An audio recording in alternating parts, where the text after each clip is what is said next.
20. septembrī būs mana pirmā personāla izstāde. Un aptuveni šādi es gatavoju savu izstādi.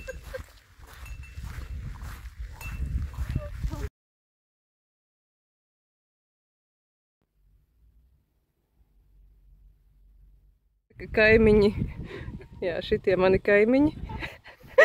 Paskat, pa neilgu brīdi sataisīja man tādu darba zonu. Man bija bail, ka vējš sabojās molbertu un krāsas un visu aizpūtīs.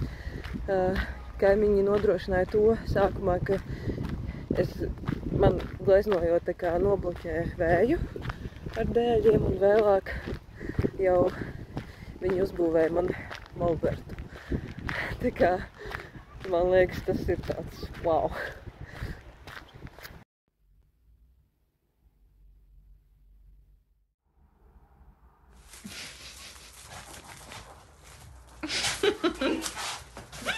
Nu, es viņai iestāstīt, pacelt vienkārši vienu roku.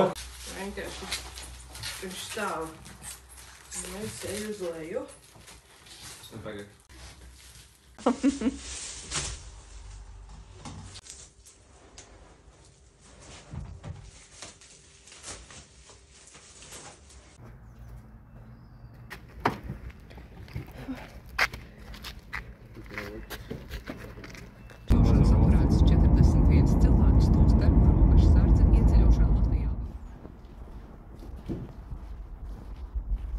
Parasti es organizēju izstādes citiem, bet šajā reizē es organizēju gan izstādi priekš cita mākslinieka, gan izstādi priekš sevis. Un man liekas, es vēl neesmu sapratusi šīs realitātes būtību un kā ar to visu tik galā.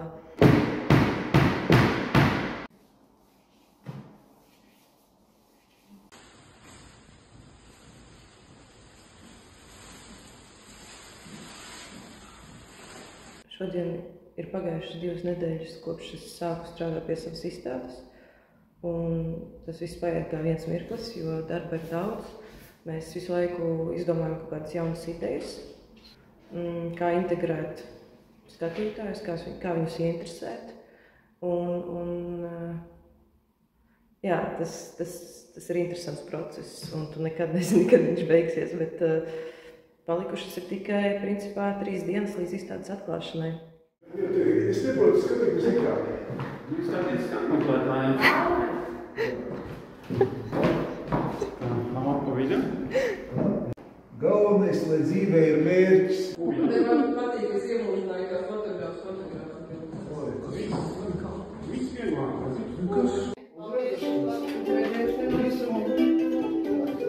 Visam labu nakti.